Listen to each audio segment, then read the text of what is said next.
시댁과 연 끊고 지내고 있습니다. 결혼 전부터 시어머니 성격이 보통이 아니란 건 이미 진작에 눈치채고 있기는 했는데 그래도 결혼한 지 1년 만에 이렇게 아예 등지고 살게 될 거라곤 생각해 본 적 없었습니다.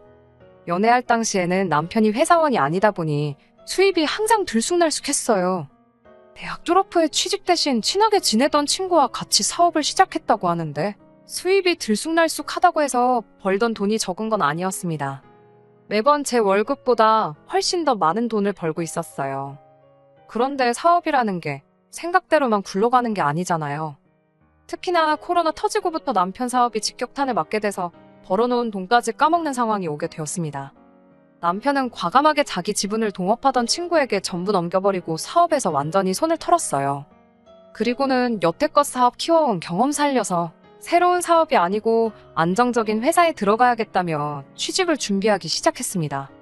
저는 그런 남편의 모습에서 다른 것보다 결단력과 추진력이 대단한 사람이구나 생각했어요. 그래도 웬만한 직장인들 월 수입은 우습게 벌 정도로 잘 되는 사업이었는데 한번 처음으로 어려운 시기를 겪었다고 그걸 곧바로 놓아버릴 수 있나 싶었거든요.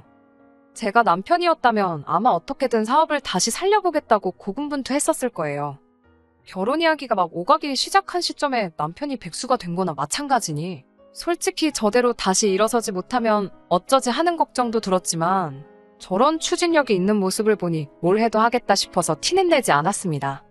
모아놓은 저금도 많았고 사업 털고 나오면서 친구한테 지분을 넘기며 받은 돈도 있었기에 남편도 어느 정도 여유가 있어 보였어요. 결혼 허락을 받을 때도 친정 부모님이 당장 직장 없는 남편을 두고도 반대를 하지 않았습니다. 제가 그동안 좋은 이야기 많이 했던 덕이 컸던 것 같았습니다. 그런데 제가 시댁에 인사하러 갔을 때는 조금 놀랐어요. 남자친구였던 남편이 제 이야기를 했는지 안 했는지는 중요하지는 않지만 시어머니가 이미 첫 만남 때부터 나를 잔뜩 세우고 저를 기다리고 있었거든요. 그때 시어머니 성격이 보통이 아니란 건 한눈에 알 수 있었습니다. 특히나 시동생이고 시아버지고 시어머니 말에 꼼짝도 못하고 쩔쩔매는 모습을 봤을 때 이 집의 실세가 누군지는 굳이 가려내지 않아도 누군지 한눈에 알 수 있었습니다.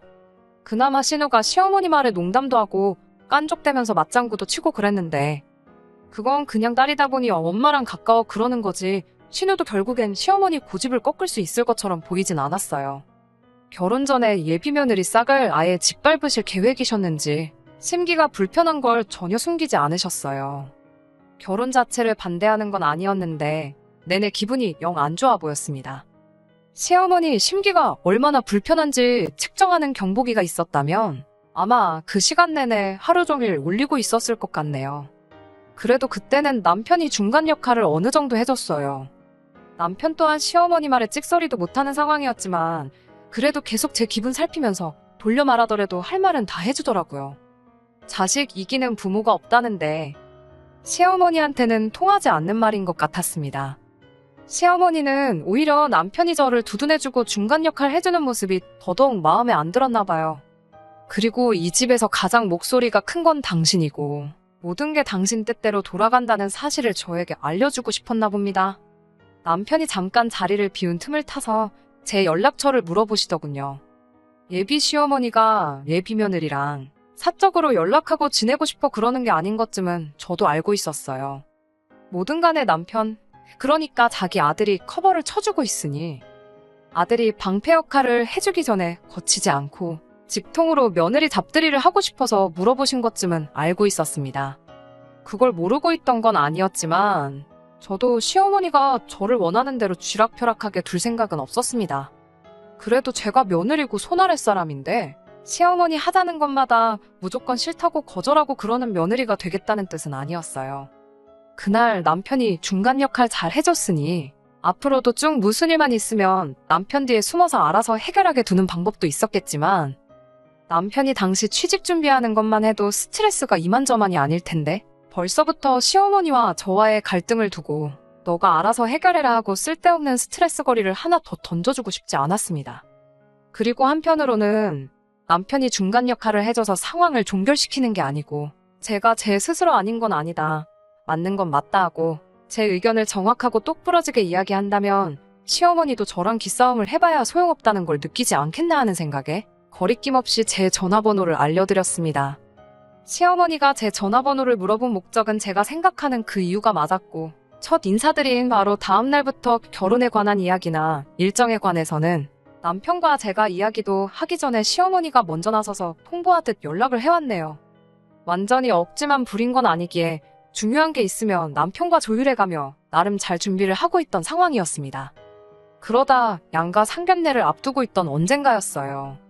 저희 집이 제 위로 언니만 셋이 더 있는 대가족입니다. 저희 언니들은 이미 결혼을 다 해서 다들 잘 살고 있어요. 첫째 언니는 결혼 전에 차린 가게에서 직원으로 일하던 형부랑 결혼해서 지금은 둘이서 같이 가게를 운영하고 있어요. 둘째 언니는 지방에 있는 대기업 취직하면서 취직 이후 쭉 거기서 지내고 있고요. 저희 막내 언니는 미국 시민권자인 형부 따라 결혼하면서 아예 미국으로 건너가서 살고 있습니다. 온 가족이 다 떨어져 살다 보니 명절에도 전부 얼굴 보기가 힘들 정도예요.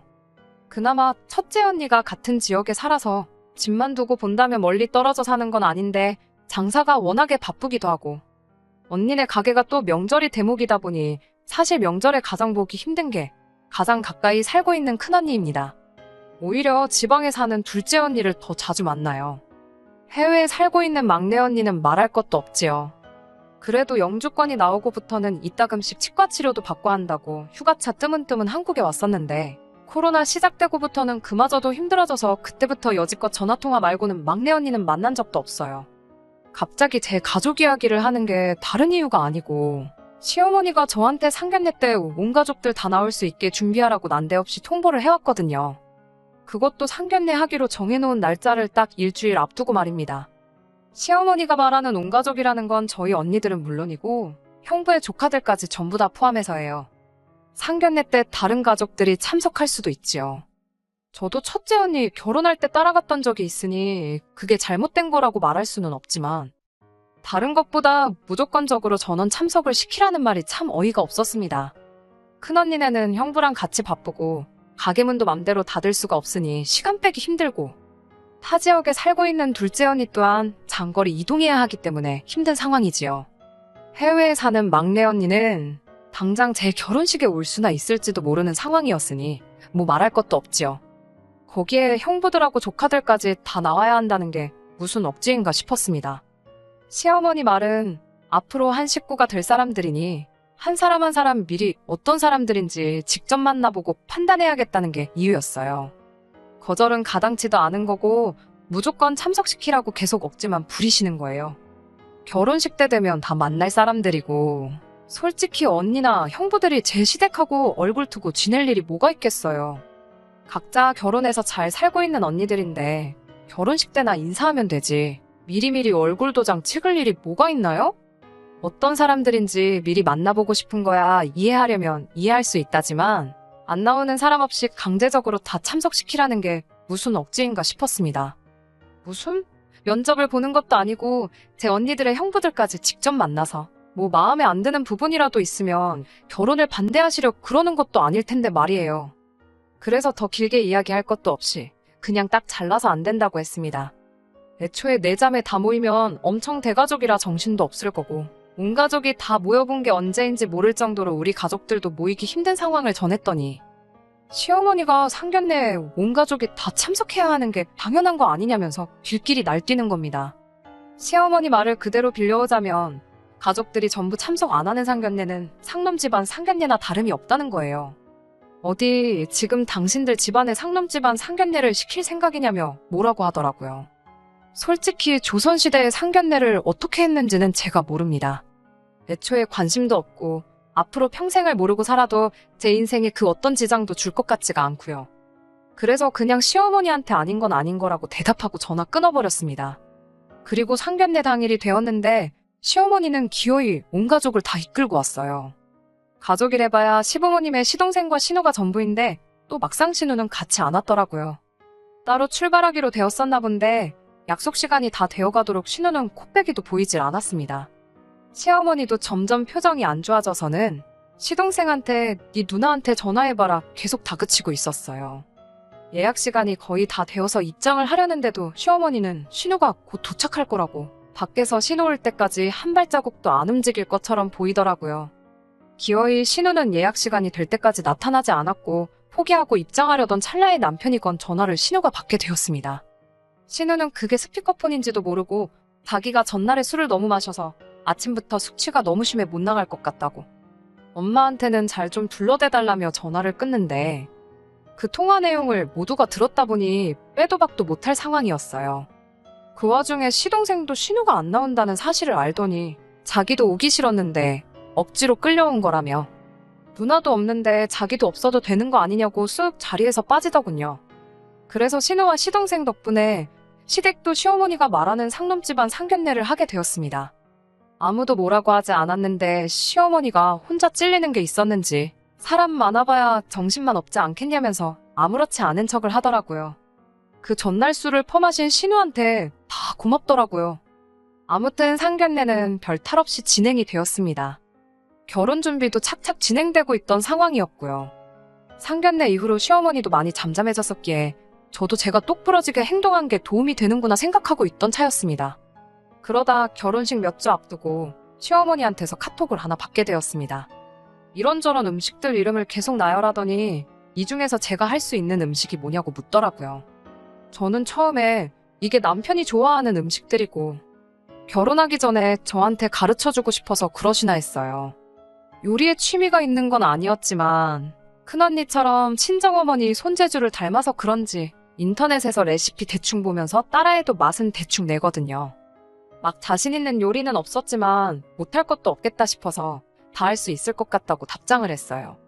그랬더니 시어머니가 잘 됐다면서 동그랑땡에 산적부터 해서 갈비찜에 이런저런 요리들을 저보고 해오면 되겠다고 하더라고요. 해오면 된다는 말이 무슨 뜻이냐 물으니 생각지도 못한 곳에 필요한 요리였더라고요. 시어머니의 돌아가신 친정어머니, 그러니까 저한테는 얼굴 한번 뵌 적 없는 시외조모님이시죠. 아무튼 시외조모님 제사가 있는데 그날 상에 올릴 음식들이라고 하는 겁니다. 그리고 시어머니가 울픈 갈비찜이며 뭐 그런 것들이 저보고 책임지고 해오라는 소리였고요. 시외가 제사 음식을 저보고 미리 집에서 준비해오라는 것도 어이가 없었는데 그것보다 더 어이가 없던 건 그때는 아직 결혼식을 몇 주나 앞두고 있던 상황이었던 거예요. 아니, 며느리가 되어 있는 상태라도 안 했을 건데 예비 며느리한테 시외가 제사 음식까지 준비시키는 건 무슨 신보인가 싶더라고요. 제가 아직 며느리도 아닌데 시외가 제사 음식까지 해와야 하느냐고 물었더니 결혼식 날짜 잡았으니 며느리나 다름없는 거 아니겠냐고. 음식 맛깔나게 해오면 미리미리 시외가 어른들한테 점수도 딸 수 있고 그러면 남편도 친척들 앞에서 기가 살지 않겠냐고 하더라고요. 그때 저도 포기했던 것 같습니다. 남편이 결혼 전에는 꼭 취직하겠다고 열심히 준비하는 것 같아서 최대한 스트레스 받을 일 없게 하고 싶었던 터라 시어머니와 있던 일들에 대해서는 따로 이야기한 것도 없고 티도 내지 않았었는데 결국에는 남편이 중간 역할을 해줘야 끝나겠다는 생각이 들더라고요. 그래서 시어머니한테 제가 결혼 전에 시외가 제사 음식을 해가면 그 자리에서 남편이 정말 기가 살겠냐고 먼저 물어보겠다고 했어요. 제가 꾸역꾸역 그 음식을 해갔는데 남편 기가 안 살면 제가 해갈 필요도 없는 거 아니겠냐고요.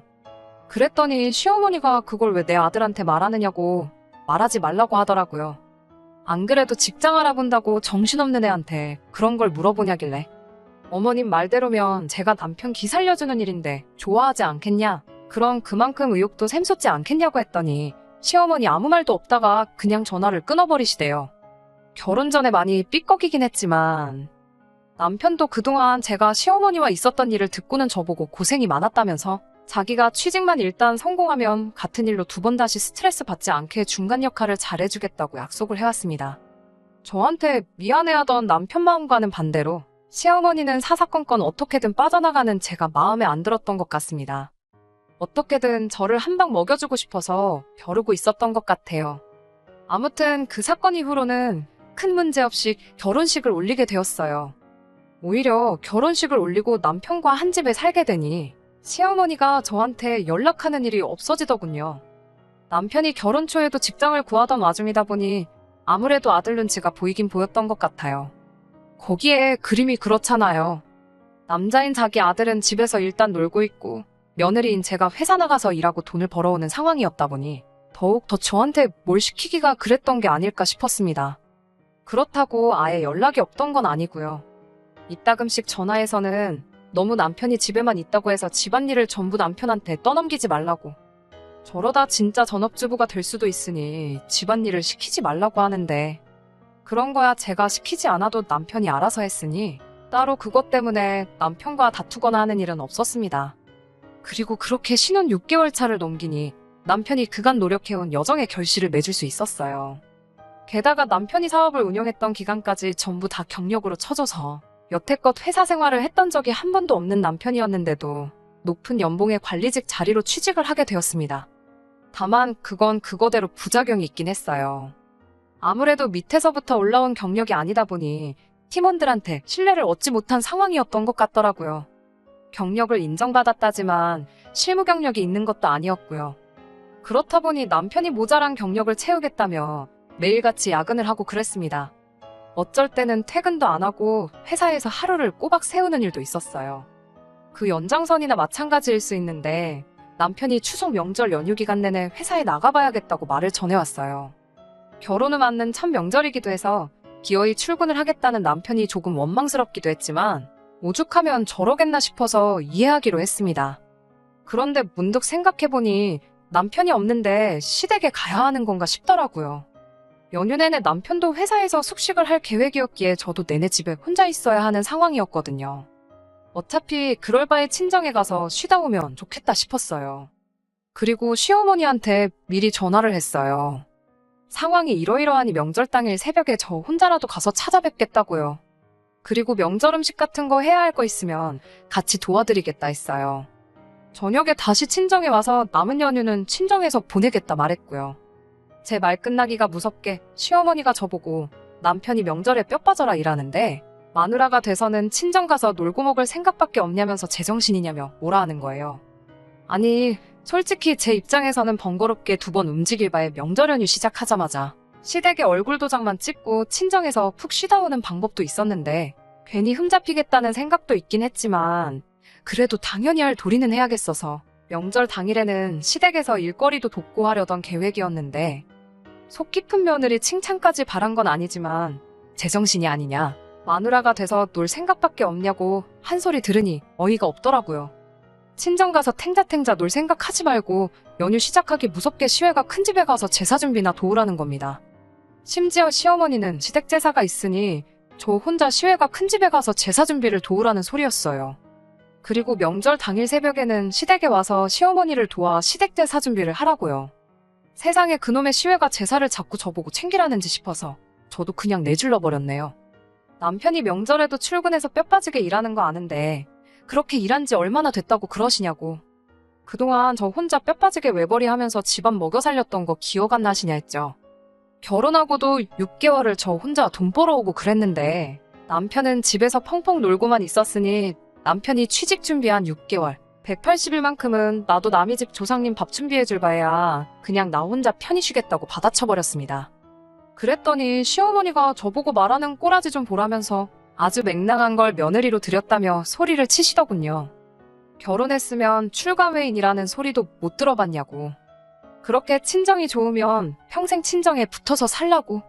앞으로 시댁 식구들 보고 지낼 생각은 꿈도 꾸지 말라고 하시더군요. 한번 이렇게 내질러버린 김에 그동안 쌓였던 거 다 풀어버리려고 더 싸울 생각이었는데 시어머니 그 발언에 엥 소리가 절로 나더라고요. 듣고 보니 저한테 나쁠 게 하나도 없는 말이었으니까요. 앞으로 시댁 안 가게 되는 게 뭐가 무섭다고 거기서 제가 꼬리를 내리겠어요.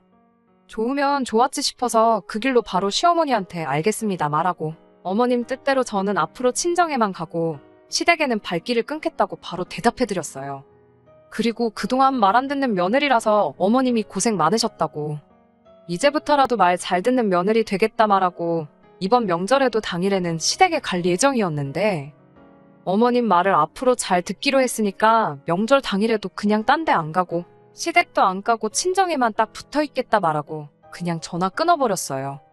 사실 그 이야기 하면서도 시어머니가 아플싸 싶었는지 뭐라 하셨는데 못 들은 척 했어요. 그리고 그 뒤로 무슨 할 말이 남으셨는지 전화기에 불이 나게 전화가 왔는데 전화도 그냥 안 받고 말았습니다. 퇴근한 남편 앞에 두고 시어머니랑 있던 일 말하고 연휴에는 그러한 이유로 시댁에 안 가고 친정에만 있을 거라 말했어요. 솔직히 자기 어머니랑 싸웠다는데 좋아할 남편이 어딨겠냐 싶어 걱정도 됐는데 남편은 제 원망이나 탓 하나도 하지 않고 어머니가 잘못하셨네 말하고는 저보고 걱정 말라고 하더라고요. 앞으로도 시댁 할 일이나 있으면 저 두고 자기 혼자 다녀오겠다고 하대요. 그렇게 결혼 1년도 채 되지 않아서 시댁과 등지고 살게 되었습니다. 지난 설에는 예고한 대로 아예 시댁은 남편 혼자 다녀오고 저는 근처도 가지 않았어요. 설 연휴 시작됐을 때 그때 그랬어도 찾아뵙는 게 맞지 않나 싶었는데 남편이 갈 필요 없다고 딱 잡아떼더라고요. 남편이 중간에서 많이 힘들어 보이긴 해요. 제가 남편이라고 생각하면 중간에서 입장이 얼마나 난처할지 충분히 이해가 되네요. 그래도 그걸 떠나서 솔직히 지금 이 상황이 남편 때문에 마음이 불편한 거지. 제 자신만 두고 본다면 너무 편하고 더할 나위 없이 좋네요. 끝까지 들어주셔서 감사합니다. 오늘의 사연은 여기까지입니다. 구독과 좋아요, 알람 설정 부탁드리고 더 좋은 사연으로 다시 찾아뵙겠습니다. 감사합니다.